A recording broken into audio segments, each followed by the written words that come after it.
Well, we are walking in the farm show. Start looking around.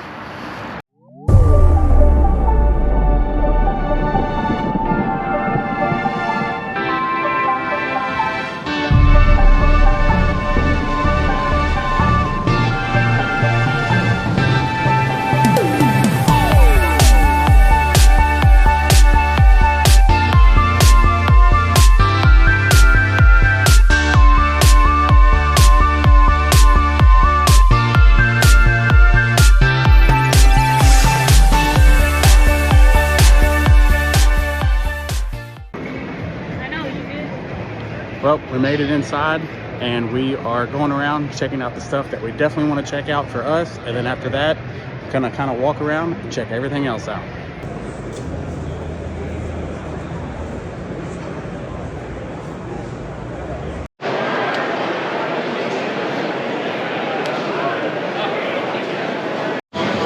Alright, so we are here at the Versatile and Farm King booth, and as a lot of you know, we use a lot of Farm King products on our farm. So they just brought this auger down from Canada. It's new production, something new that they have going on, and we are going to end up taking this one. We're going to demo it for them, give some reviews on what we actually think, and this guy here is going to do some explaining here in just a second. All right, so I'm standing here with Austin, and he's going to kind of give you all a rundown about this auger. So this is the new C2 series augers. There's 6 of them in this line. This is a basic improvement over our previous models. So we have improved the driveline, the undercarriage, as well as added a new collapsible hopper, which we'll show in a minute. It's a basic improvement, not a new model. We kept a lot of what made ours good, but tweaked it so that it was more customer friendly, let's say. So to walk around it, starting at the bottom, this is our new collapsible hopper. This allows us to both go underneath low trucks and low hopper bobs, as well as certain bin unloads. Unlike our competitors, we don't use a spring, we use a winch. That allows you to infinitely adjust it and not be married to being full up or full down. It allows you to store the hitch. It's just an overall clean design. It allows you to have a clean out, it doesn't have bearings or anything. It's very simple, easy to use. So moving up, this particular unit is a D model with a PTO shaft. Most of them would not be spec'd with this type of gearbox, but because this is an early release model, we wanted to highlight this product. On reversing gearboxes, sometimes they don't like to stay in gear. It's just an inherent feature of it due to the loading. We've come up with this new feature to allow this to lock in. So you can shift it by removing this pin. Of course, it's a little stiff. But you would remove this pin and shift it down for forward, up for reverse, I believe. And that allows you to lock into a gear and don't worry about it coming out. Most guys who do seed are interested in having a reversing feature for clean out. Can't see it very well, but underneath this driveline cover, there is a new driveline with a bolted coupler and a bolted sprocket. No longer are we welding them. This is because there's just an inherent issue with welding. When you weld something, you're relying on the guy running the gun that he gets proper penetration, everything's clean. Whereas now it's a saw cut piece with holes drilled into it. There's no variability in it anymore. We've also gone to a more modular undercarriage that's very similar across the model. The 31s and the 36 share. 41s are their own and the 51s are their own.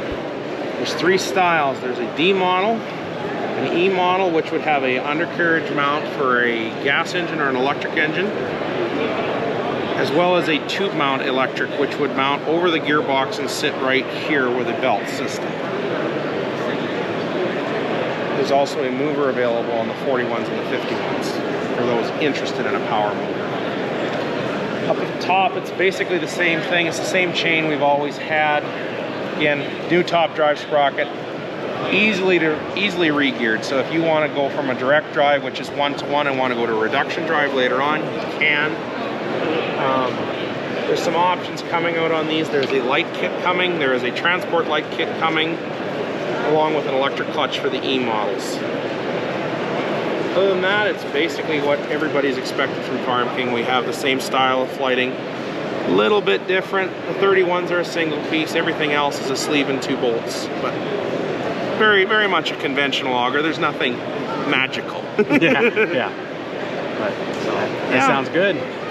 We're really looking forward to trying it out. No, it'll be good. I hope it works well for you. And again, you'll notice with this over a traditional cage and plastic hopper, you will notice a capacity increase. Okay. Not astronomical, but in testing, we have known it to be a higher number, which is also just cleaner. It's just less stuff to deal with. And I like the spot over here for the...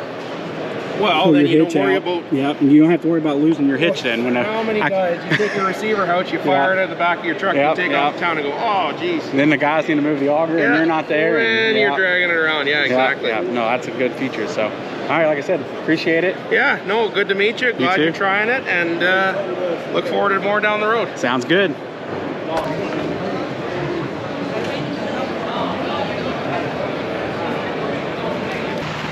Well, headed out of the show, came over with the intent of getting nothing, and that didn't happen.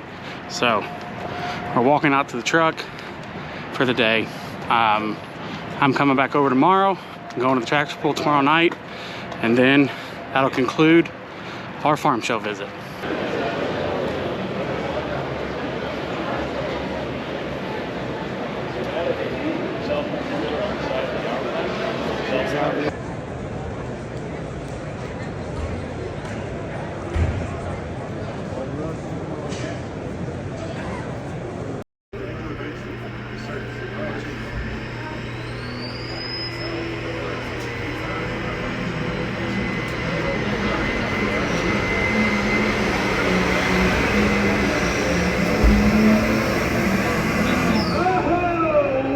Well, we have officially concluded our National Farm Machinery Show trip. I call it a trip, obviously not very far for us to go. So we spent 2 full days over there, or I did myself. First day we kind of went around looking at all the farm stuff. Yesterday I spent almost a whole dedicated day towards looking at new drone technology and things like that, and ways to upgrade what we have and different things we can implement into our operation with drones. So did that all day yesterday, and then last night Josh and I had some tickets to go over the tractor pull. Got a little bit of video over there, not a whole lot. We were sitting in the suite the whole time, thanks to our crop insurance agent, Cody Maudlin, for getting us those tickets. Nice hanging out with you over there, and time to get back to work. So that's probably going to conclude this video, so we'll see you all in the next one.